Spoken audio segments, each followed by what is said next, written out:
Star Wars 7 by 7 episode 2113. Today, the Hope series continues. It's our penultimate episode as we look at the nature of hope in Solo, a Star Wars story. Punch it!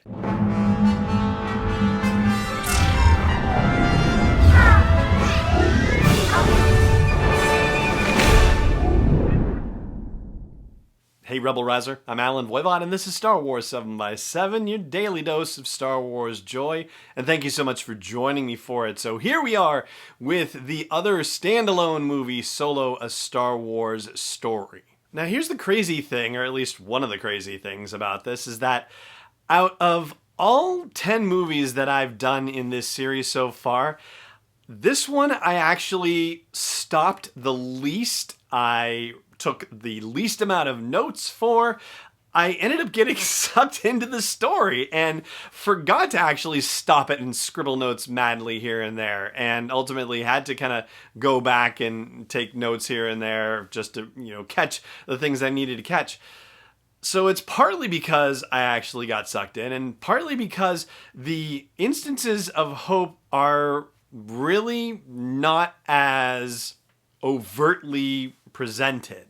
The reason why I say that is because we don't have examples of Cassian or Jyn saying rebellions are built on hope, or Supreme Leader Snoke saying that while a Jedi lives, then hope lives in the galaxy. There's nothing so overt as that. There are instances of the word hope being thrown around in Solo, a Star Wars story, like, I hope you didn't send all your gangsters out for Enfys Nest, right? Stuff like that. Instead, it seems like something else is going on, and this was another surprising thing. Solo actually makes me want to go back and rewatch the original trilogy and The Force Awakens because of the way that these scoundrels talk about the concept of luck. I want to take a look back and see how Han and Lando talk about luck in Star Wars and Empire and Jedi and The Force Awakens, and I'm going to be paying attention for it when we talk about The Rise of Skywalker on tomorrow's episode. But it seems to me that luck is being used as a substitute for hope after a fashion. For example, the first time we get any use of the word luck in the movie, it's when Han and Qi'ra are in line at the Imperial shipyard and trying to, get through the gates to be able to catch a ride off planet. And, they're hunkering down, trying not to get noticed by Moloch and his folks. And Han stuffs his dice into Kira's hands and she says, "For luck," and he says, "Damn right." It seems that this is what scoundrels talk about when they talk about hope, right? It's almost as though hope is too emotionally vulnerable a word for scoundrels to be using amongst themselves. And so luck is a stand-in. It's not a perfect stand-in by any stretch, but at least it, kind of gets you in the right direction. The next time we get a reference to luck in the movie, it's 3 years down the road. Han is a mud trooper on Mimbam. He's already been kicked out of the academy and just happens to wind up with Beckett and his crew, as Beckett is posing as a captain and his crew is posing as troopers, and they're there to hijack an AT hauler for a job, but Han doesn't know that. He just knows that his commanding officer has been killed and Beckett appears to be the ranking officer. So Beckett says, you guys go this way and I'll take this mouthy scooch and go that way and maybe we'll get lucky. To which Rio, which is of course voiced by Jon Favreau of Mandalorian fame, says, luck's got nothing to do with it. And you could easily substitute the notion of hope for the notion of luck in here. Basically, Beckett is saying, I hope this works out. And, Rio is saying hope has nothing to do with it, which, you almost want to hear what he thinks has to do with it. If it's not luck, if it's not hope, then what's it going to be? But we never get that line. But they still managed to succeed, and so, luck was with them, their hopes were fulfilled, and they got to fight another day. So we encounter luck as a substitute for the concept of hope from time to time in the movie, and when it comes to people and something that we've talked about in previous episodes on the spectrum of hopefulness and hopelessness, right?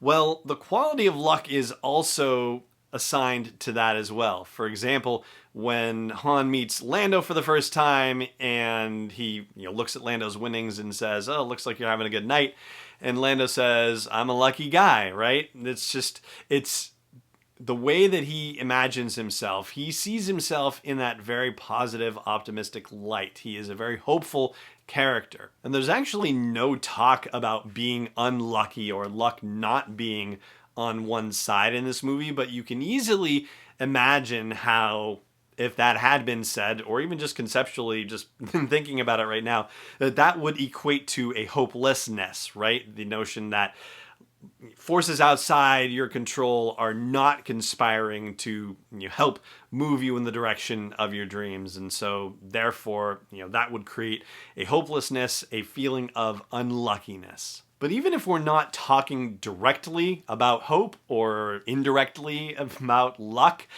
I have to tell you, I think there's a case to be made for Han Solo being the most hopeful major character in any of the Star Wars movies, right? The reason why I think this is because nobody tries to bring his dreams into existence more forcefully than Han Solo. From the moment he takes a rock out of his pocket and goes and pretends it's a thermal detonator, I mean, he's called on it by Lady Proxima immediately. She's like, "You made that noise with your mouth." No one, though, is more convinced that this thing is actually a thermal detonator in his hand than Han Solo. Like, I truly believe that he thinks if it isn't, then it might as well be, right? And then later on, when he's on Mimbam and he's trying to get Chewie to go with him, and he's like, "My very good friends are at that AT hauler. You have to come with me. And then, once we get off this planet, you can go wherever you want, but you have to come with me and join my friends," right? This is his only way off the planet, but he's convinced that these are his good friends and is so convinced of it that he's able to convince Chewie of this fact that these are his friends and this is where he has to go. Not only that, but the mere fact of Han's insistence in joining Beckett's crew and saying, "I'm a pilot, I'm flyer, I do all this great stuff." Like, the force of his will and of his desire and of his belief in himself and where he needs to be, it's amazing to watch. And he manages to get Beckett to land the AT hauler back down and pick up Han and Chewie. And when things look dire, when they get to Kessel and they don't know how they're going to be able to pull this job off, well, that's when Kira puts the dice in Han's hand. And what a lovely callback this is, because she's held on to it for all this time. That certainly gives Han the hope and courage that he needs to be able to continue on in this scenario, and just additional fortitude for the work that needs to be done. Although I have to say that the task of talking about hope when talking about Kessel, I wish I had some answers on this one, because I feel like I don't. I feel like this goes beyond what I've talked about in the realm of hope. You have slaves on Kessel who have no hope whatsoever. I mean, they are being worked to death, quite literally, and have no recourse in the matter whatsoever. So, what hope is there for these poor people, the poor Wookiees that are there, right? And speaking of Kessel, we're going to have to talk about what is probably the most hopeless scene in all of the Star Wars movies, which is the slaves on Kessel, right? So we don't learn a lot about them, but we can make some, pretty fair assumptions that they are just being worked to death under the worst possible conditions. They're not getting paid. They're probably getting just enough food to survive. They're probably not getting medical treatment of any kind. Nothing. It is just the abject worst possible scenario for all of these people. But it's like Vice Admiral Holdo was saying in The Last Jedi, and what Poe Dameron was later saying, you just need a spark, right? You just need a spark that'll light the fire, and L3 gives that to the droids, and the droids in turn give that to all of the slaves. And I don't think, in all honesty, a lot of the slaves could have, had those collars pop off and think to themselves that there was going to be an opportunity for them to escape Kessel and that they could get out of there and change their lives. I think it's more a situation where just, the headiness of freedom is so overwhelming that, the most they could hope for is to cause as much chaos and destruction as possible under the circumstances. I do think that the Wookiees were certainly able to think a little further ahead and try to organize some kind